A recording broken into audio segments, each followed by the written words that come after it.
I just got a couple of words I want to talk about each gentleman, and then we're going to have a little speaker panel. I'm going to open it up to the floor, and you guys are welcome to ask any questions that you may have for this group of fellas.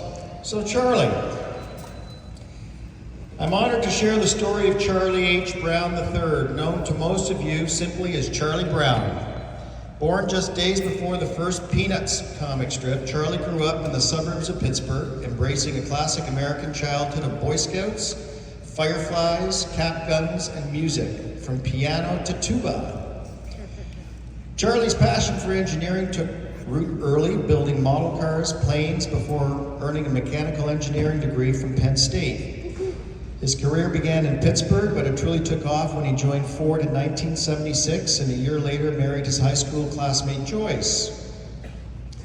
After stints at AMC and a fateful introduction through the Porsche Club, Charlie landed at Chrysler in 1981, where his career would span over 30 years.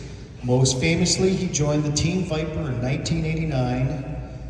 Day two, he likes to say, helping shape the heart of America's most iconic performance cars.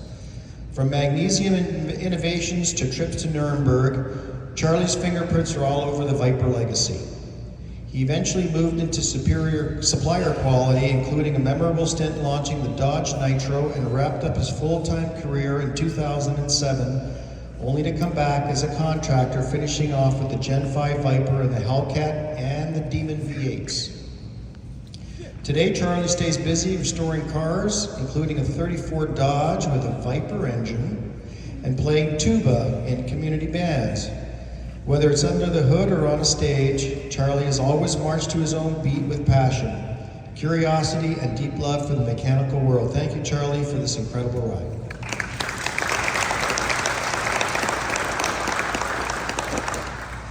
Want to add anything else? Nah, that's enough. Okay.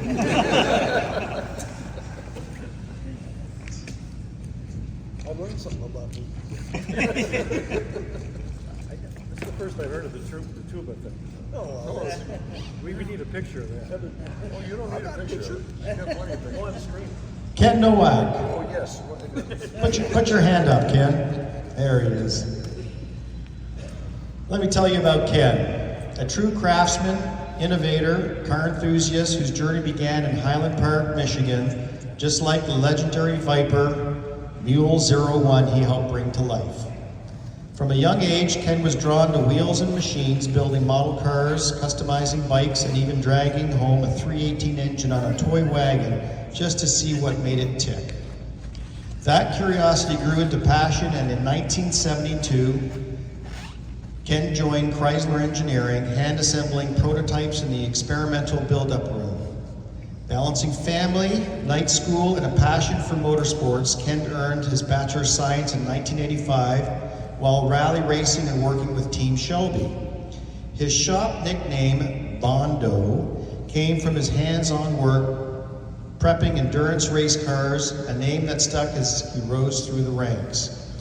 Ken played a vital role in building the first Viper prototype, Mule #1, from scratch. With limited resources but boundless creativity and leadership, his quick thinking, deep knowledge, and knack for bringing people together made the impossible possible. Over the years, he led countless special builds from SRT-10 Rams to Indy pace cars to Le Mans racers. Ken retired in 2008, but his legacy lives on in the vehicles we admire and people he inspired. What an impressive.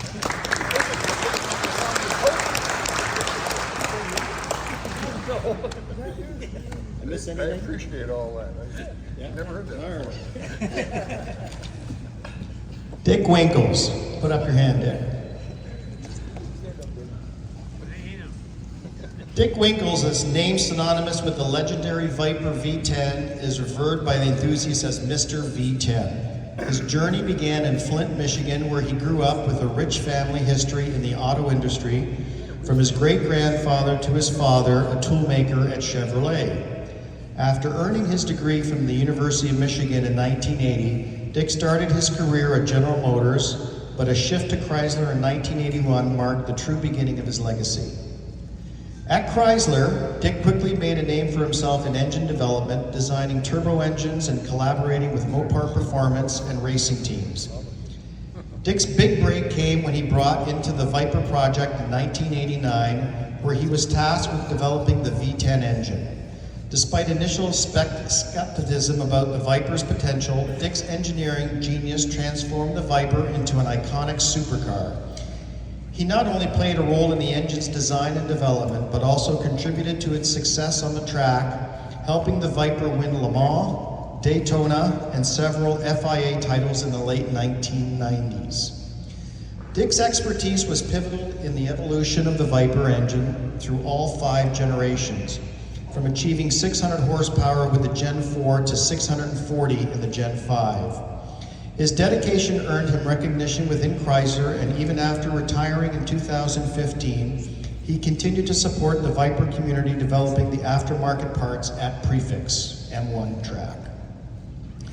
Beyond the Viper, Dick is an avid car enthusiast, owning classic vehicles like a 74 Z28 Camaro and a 70 GTO Ram Air 4.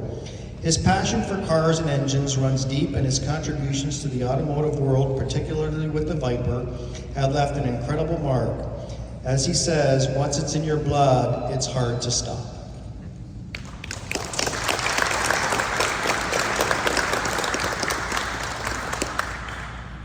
Sandy, put your hand up, Sandy. There he is. It's a true honor to recognize the remarkable journey of Sandy Emerling, an engineer, innovator, and a driving force behind one of the most iconic American performance cars, the Dodge Viper. Born in Trenton, Michigan in 1948, Sandy's fascination with speed and design began early, from racing bikes and skates to building model cars and dreaming up his own creations. That passion carried him to the University of Michigan, where he earned a degree in aerospace engineering, followed by a master's through a prestigious Nassau Fellowship. But Sandy's heart was always with cars. He joined Chrysler in 1973 and rose through the ranks with a reputation for solving the impossible. Then came Team Viper, where Sandy became the body engineering manager, leading the development of the Gen 1 Roadster and the Gen 2 GTS Coupe and the GT2 Champion Edition. From solving crash test challenges with the iconic clamshell hood to pioneering industry firsts like adjustable pedals and bonded rear glass, Sandy never shied away from the breaking new ground. He even ensured the white and blue stripes GTS, now legendary, made into production, starting with his own car. After Viper, Sandy continued to lead his programs like the PT Cruiser, but Viper always held a special place in his heart. He still owns 2 of them, remains active in the Viper community.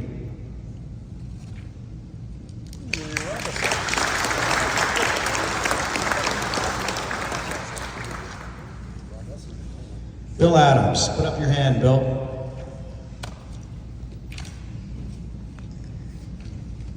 I'd like to take a couple of minutes to share the story of someone who fully lived his passion. William Adams, or as many of us know him as Bill. Bill was born on October 18, 1953 in Windsor, Ontario, into a family where cars weren't just transportation, they were part of the DNA. His dad was an automotive designer for Ford and Chrysler, and his sister Nancy, a true Mopar enthusiast, was always cheering him on. She may be gone now, but her spirit clearly rides shotgun in everything Bill does. From a young age, Bill showed the signs. At just 7, he built his first model car, a 36 Ford, and ended up winning first place and a photo in the local paper. That moment sparked a lifelong journey from building models to racing slot cars to eventually working on real deal muscle machines. By his teens, Bill was wrenching on cars at local service stations around Detroit, soaking up knowledge and chasing his dream, one oil change at a time.